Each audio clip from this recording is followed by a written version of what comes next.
నమస్కారం. నా channel swap గ్లోబల్‌కి పునఃస్వాగతం. నేను ఈ రోజు నుంచి ఒక కొత్త సిరీస్ అమెరికన్ ఎలక్షన్స్ అని మొదలుపెట్టబోతున్నాను. అసలు అమెరికన్ ఎలక్షన్స్ బేసిక్స్ నుంచి ఎట్లా జరుగుతాయి? అండ్ ఎవరు విన్ అవుతారు? ఇవన్నీ మనం మాట్లాడుకుందాం. ఈ మొట్టమొదటి వీడియోలో అసలు అమెరికన్ ఎలక్షన్‌లో ఎన్ని సీట్లుంటాయి? ప్రస్తుతం ఏ పరిస్థితిలో ఉంది? గెలవాలంటే ఎవరెవరు ఏం చేయాలి? What are blue states? What are green states, red states and what are toss up states, ఇవన్నీ టెర్మినాలజీ మాట్లాడుకుందాం so that it will be easy for you to follow up. అమెరికాలో మొత్తం ఇప్పుడు మనకి 538 పార్లమెంట్ సీట్స్ ఉన్నాయి. 538 పార్లమెంట్ సీట్స్. ఈ parliament seats ఎట్లా create చేశారు? ఈ పార్లమెంట్ సీట్లు ఎట్లా క్రియేట్ చేశారంటే, అంటే 500 నోషనల్ సీట్స్ ఉంటాయి ఇవి.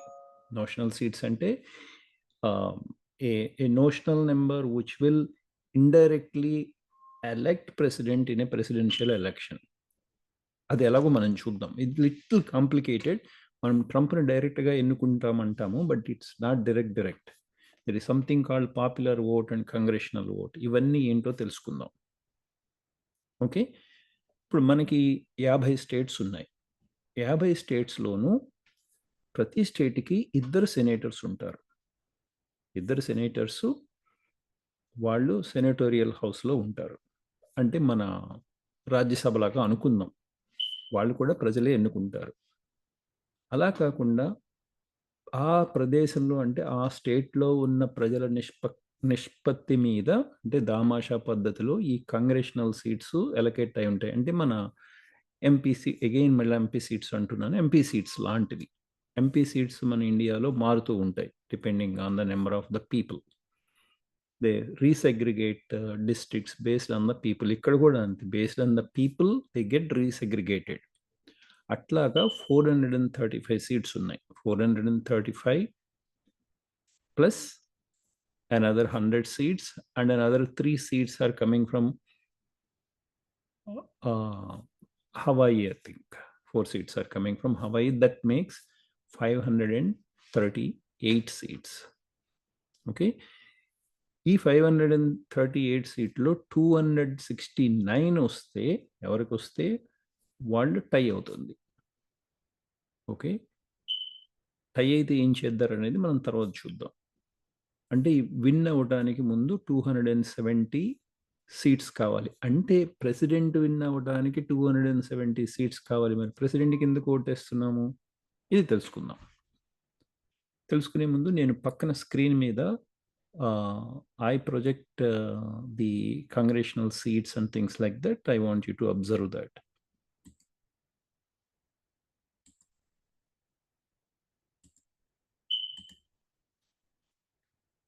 ఇది మనం స్క్రీన్ మీద చూస్తున్నాము. ఫర్ ఎగ్జాంపుల్ కాలిఫోర్నియాలో 55 ప్రెసిడెన్షియల్ కంగ్రెషనల్ సీట్స్ ఉంటాయి ఇవి. 55 అంటే దీనిలో 53 మన MP land seats and 2 senatorial seats ఉంటాయి. అట్లాగే ఏ స్టేట్ చూసుకున్న ఐడాహోలో 2 కాంగ్రెస్‌మెన్ అండ్ దెన్ 2 సెనేటర్స్. అంటే మన రాజ్యసభ, లోక్‌సభ లాగా. సెనేటర్‌ని రాజ్యసభ అనుకుందాము. House of representatives or congressmen అంటాము. వాడిని లోక్‌సభ లాంటిది అనుకుందాం. ఇప్పుడు వాషింగ్టన్‌లో 10 సీట్స్ కంగ్రెషనల్ కాంగ్రెస్‌మెన్, ఇద్దరు సెనేటర్స్ ఉంటారు. So this is how the whole country is divided or the number of seats are allocated. ఇప్పుడు ఫర్ ఎగ్జాంపుల్ మేము న్యూ జెర్సీలో ఉంటాం. న్యూ జెర్సీలో 12 కంగ్రెషనల్ సీట్స్ ఆర్ కాంగ్రెస్‌మెన్ ఉంటారు. ఆర్ హౌస్ ఆఫ్ రిప్రజెంటేటివ్స్ ఉంటారు. ఒక ఇద్దరు సెనేటర్స్ ఉంటారు. ఇద్దరు సెనేటర్స్ అనేది కామన్ ఫర్ ఎవ్రీబడి. ఇప్పుడు మనము 2020లో ఎలక్షన్‌లో చూస్తే డెమోక్రాట్ అంటే Biden one because he got 303 Congressional seats. Electoral seats అంటాం వీటిని. అంటే ప్రెసిడెంట్‌ని ఎలక్ట్ చేసేది electoral seats. whereas Republicans got 235. This is how Trump lost in 2025.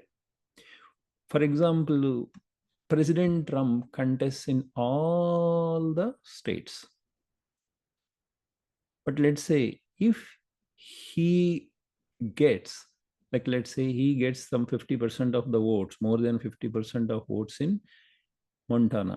So all these three number will go to Trump. And in California, if Trump gets more than 50% votes, then we will get the party will get, rather the candidate will get this 55 electoral seats. ఇట్లా electoral seats అని ఉంటాయి ప్రతి స్టేట్కి. దీన్ని బట్టి అంటే a direct election in which he is indirectly elected based on the weightage of the state. Again, ఇది దామాషా పద్ధతి మీద ప్రత్యక్షంగా జరిగే ఎన్నికలు అంటారు. దామాషా అంటే ప్రజల నిష్పత్తి in each state plus the popularity of the president. రెండు ఫ్యాక్టర్స్ ఉంటాయి. అంటే డైరెక్ట్గా అందరూ ప్రెసిడెంట్ని ఎన్నుకోరు ఇక్కడ. ఫర్ ఎగ్జాంపుల్, ఈ రెండు సెనేటేరియల్ సీట్స్ అనేది ప్రతి స్టేట్కి కామన్గా ఉంటాయి, అవి మార్చరు. కానీ ఒక్కొక్కసారి ఏమవుతుంది, మన census or there is some గణనం, అంటే ప్రజలు ఎంతమంది ఏ స్టేట్లో ఉంటున్నారో దాన్ని బట్టి ఈ కాంగ్రెషనల్ సీట్స్ మారుతూ ఉంటాయి, అంటే హౌస్ ఆఫ్ రిప్రజెంటేటివ్ సీట్స్ మారుతూ ఉంటాయి. ఫర్ ఎగ్జాంపుల్ 2020 నుంచి 2024 వరకు కాలిఫోర్నియాలో ఒక సీటు తగ్గింది, హౌస్ ఆఫ్ రిప్రజెంటేటివ్ సీటు ఒకటి తగ్గింది. అంటే ఇందాక మనము 55 - 2 53 ఉంటే ఇప్పుడు 52నే ఉంటాయి. ఆరెగాన్లో ఒకటి పెరిగింది, మొంటానాలో ఒకటి పెరిగింది. వాట్ డస్ ఇట్ మీన్ అంటే ఇప్పుడు కాలిఫోర్నియా నుంచి జనాలు they are moving out to other states. And మొంటానాకి ఏంటంటే మొంటానాకి మూవ్ అయ్యారు. ఒహాయోలో ఒకటి తగ్గిపోయింది, నార్త్ కరోలినాలో ఒకటి పెరిగింది, ఫ్లారిడాలో ఒకటి పెరిగింది. ఇక్కడ మీరు ఒక ముఖ్యమైన పాయింట్ అర్థం చేసుకోవాలి. ఎక్కువ loss of seats are from the blue states. అంటే బ్లూ స్టేట్స్ అంటే మన డెమోక్రటిక్ రన్ స్టేట్స్. 1, 2, 3, 4, 5 స్టేట్స్ నుంచి, డెమోక్రటిక్ స్టేట్ నుంచి ఒక్కొక్క సీటు పోయి అది వీళ్ళు గెలుచుకున్నారు. అంటే టెక్సాస్కి మూవ్ అవుతున్నారు ప్రజలు అని అర్థం చేసుకోవాలి, ఫ్లారిడాకి మూవ్ అవుతున్నారు అని ప్రజలు అర్థం చేసుకోవాలి, నార్త్ కరోలినాకి మూవ్ అవుతున్నారని అర్థం చేసుకోవాలి, మొంటానాకి మూవ్ అవుతున్నారని అర్థం చేసుకోవాలి. అంటే ఇక్కడికన్నా ఇక్కడ పరిస్థితులు బాగున్నాయి. ఇది రీసెంట్గా మన Elon Musk, he said he wants to move his SpaceX from California to Texas. The reason is these policies are not good. None of the Democratic and blue state policies are good for the people. ఇవన్నీ మనము ఇంకొక దానిలో నేర్చుకుందాం. What is the party and what are their principles and how the parties have transformed, ఇవన్నీ ఇంకొక దానిలో నేర్చుకుందాం. ఇప్పుడు 2024 ఎలక్షన్కి వచ్చేవరకు 2024 ఎలక్షన్కి వచ్చేవరకు ఇప్పుడు పరిస్థితి ఎట్లా ఉంది? దీనిలో మనము ఈ బ్లూ స్టేట్స్ అంటాం, అంటే బ్లూగా ఉన్న బ్లూ స్టేట్స్ అంటే అవి ఎప్పటికీ కూడా రెడ్ అవ్వవు. అంటే దానిలో ఎప్పటికీ మన రిపబ్లికన్స్ గెలవరు, దీనిలో ఎప్పటికీ డెమోక్రాట్స్ గెలవరు. సో ఇప్పుడు వీరు చెప్పిన దాని ప్రకారం 238 seats for sure are Republicans. Okay,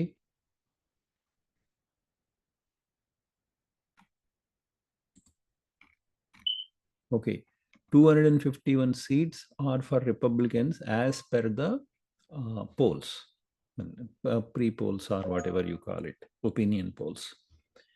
226 are for Democrat and 61 states are toss-up states antam deenlo. 94 ante likely Republicans are going to win, and then 32 are leaning towards Republican. ఇది దీని వీళ్ళ terminology.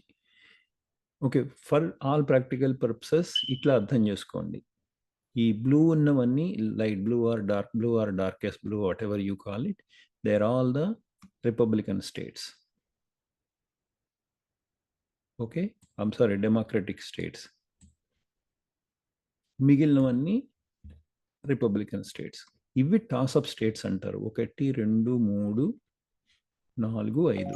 ఈ toss up states are going to decide the fate of the future president, rather who is going to get elected. Okay, దీనికన్నా ముందు ఇంకొకటి నేర్చుకుందాం.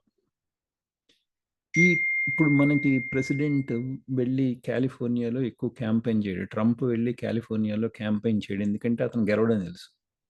అతనికి తన పార్టీ గెలవదక్కడని తెలుసు. అట్లాగే బైడెన్ వచ్చి ఈ స్టేట్లో క్యాంపెయిన్ చేయడం అంటున్నారు, ఎందుకంటే అతను గెలవడని అతనికి తెలుసు.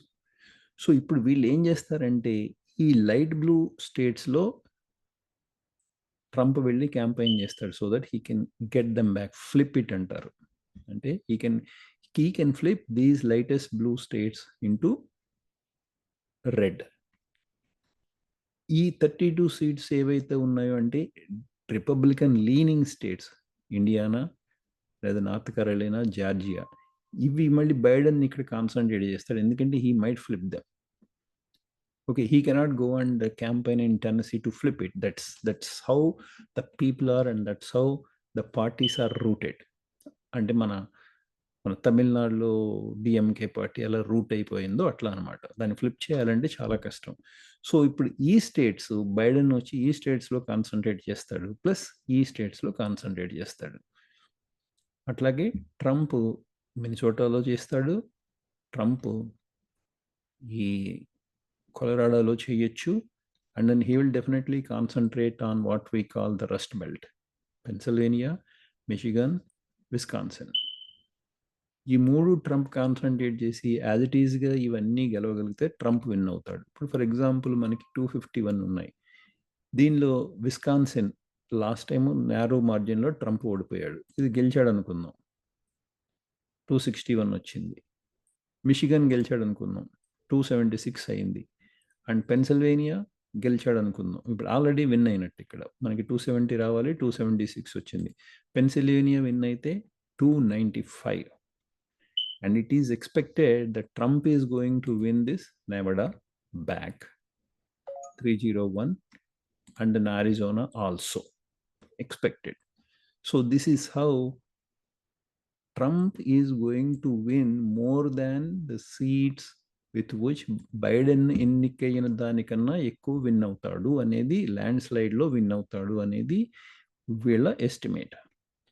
ఇంకొకటి గుర్తుంచుకోవాల్సింది ఏంటంటే, ఇప్పుడు ఈ స్టేట్లో ట్రంప్కి 50% ఓట్స్ వస్తే, 50% కన్నా ఎక్కువ వస్తే ఈ 4 ట్రంప్కి వెళ్తాయి. అట్లాగే ఈ మెయినేలో there is a specific thing, మెయినేలో అండ్ నెవడాలో ఇక్కడ 2 గుర్తుపెట్టుకోవాలి. Winner will not take all. నెబ్రాస్కాలో 5 ఉన్నాయి. ఈ 5లో స్టేట్ మొత్తం గెలిస్తే, అంటే 2 సీట్లు గెలిస్తే స్టేట్ మొత్తం మీద, అంటే స్టేట్ మొత్తం ఎలక్షన్స్ అన్ని డిస్ట్రిక్ట్లోని అన్ని కంగ్రెషనల్ డిస్ట్రిక్ట్స్లో ఓట్స్ క్యాలిక్యులేట్ చేసి దాని మీద ఎవరు ఎక్కువ గెలిస్తే వాళ్ళకి 2 వస్తాయి. అలాగే 3 డిస్ట్రిక్ట్స్ ఉన్నాయి. ఆ 3 డిస్ట్రిక్ట్స్లోని ఎవరు గెలిస్తే వాళ్ళకి ఆ ఒక్క నెంబర్ వెళ్తుంది అనమాట. ఇప్పుడు ఫర్ ఎగ్జాంపుల్ నెబ్రాస్కాలో ట్రంప్ గెలిచాడు, కానీ ఒక డిస్ట్రిక్ట్లో ట్రంప్ ఓడిపోయాడు, ఆ డిస్ట్రిక్ట్ మాత్రమే బైడెన్కి వెళ్తాయి. అట్లా this is what this means. ఇప్పుడు మెయినేలో మొత్తం 4 ఉన్నాయి, 2 స్టేట్ వైడ్ సీట్స్, అంటే స్టేట్లో మొత్తం గెలిస్తే స్టేట్ మొత్తం మీద 50% కన్నా ఎక్కువ వస్తే 2 వెళ్తాయి. ఈ మిగిలిన 2 డిస్ట్రిక్ట్స్ ఉన్నాయి. State is divided into 2 districts only because of the population. ఈ 2 డిస్ట్రిక్ట్స్లో ఈ డిస్ట్రిక్ట్లో ట్రంప్ గెలిచే అవకాశం ఉంది, ఈ డిస్ట్రిక్ట్లో బైడెన్ గెలిచే అవకాశం ఉంది. అంటే ఇట్లా ఓన్లీ 2 స్టేట్స్లో మాత్రమే ఈ యొక్క అరేంజ్మెంట్ ఉంది. అదర్వైజ్ ఎవడు ఆ స్టేట్లో మొత్తం గెలిచాడో ఆ సీట్స్ అన్నీ ఆ పార్టీకి చెందిన వ్యక్తికి వస్తాయి. ఇది మనము గుర్తుపెట్టుకోవాల్సిన విషయం. అందుకని ఇప్పుడు మన ట్రంప్, బైడెన్ ఈ సీట్స్లో వెళ్ళి కాన్సన్ట్రేట్ చేస్తూ ఉంటారు ఇక్కడ. అంటే ఒక సీటు కూడా వదలరు అనమాట ఒక్కొక్కసారి. దే డోంట్ వాంట్ టై. ఇక్కడ కూడా ఎక్కువ కాన్సన్ట్రేట్ చేస్తూ ఉంటారు, బికాస్ మొత్తం స్టేట్ చచ్చినా ఒకటన్నా సీట్ వస్తుంది అనేది. So this is how their politics work. Okay, so మనము అర్థం చేసుకున్నది ఏంటంటే 538 సీట్స్ ఉంటాయి. అంటే మనము ప్రెసిడెంట్‌ని ఇండైరెక్ట్ పద్ధతిలో డైరెక్ట్ ఓట్ చేసి ఎలక్ట్ చేసుకునే చోట 538 సీట్స్ ఉంటాయి. 270 వస్తే విన్ అయినట్టు. మనకి రెడ్ స్టేట్స్ అని ఉంటాయి. డీప్ రెడ్ స్టేట్స్ అంటే అవి ఎవడు ఏమి పీకినా డెమోక్రాట్స్ ఏమీ చేయలేరు. అట్లాగనే డీప్ బ్లూ స్టేట్స్ ఉంటాయి. వాటిని ఎవరెళ్ళి క్యాంపెయిన్ చేసినా ఏమీ చేయలేరు. So there are flipping seats అని ఉంటాయి. Toss up states. ఆ స్టేట్స్‌లో కాన్సంట్రేట్ చేస్తారు. That's how they will have this more than 270 seats. So their campaigners work where to put money and where to concentrate. అంటే ఎక్కడెక్కడ కాన్సంట్రేట్ చేయాలో తెలుసుకుంటారు. ఇది మన అమెరికన్ ఎలక్షన్ గురించి మనం తెలుసుకోవాల్సింది. ఇప్పుడు అమెరికాలో నెక్స్ట్ వీడియోలో అమెరికాలో ఎందుకు 2 పార్టీలే ఉన్నాయి? ఇవి నేర్చుకుందాము. సో, ఆ లింక్ కూడా కిందిస్తాను. తర్వాత చూసుకోండి. మీకు ఈ ఛానల్ నచ్చినట్టయితే లైక్ చేయండి, షేర్ చేయండి, సబ్స్క్రైబ్ చేయండి. Thank you so much.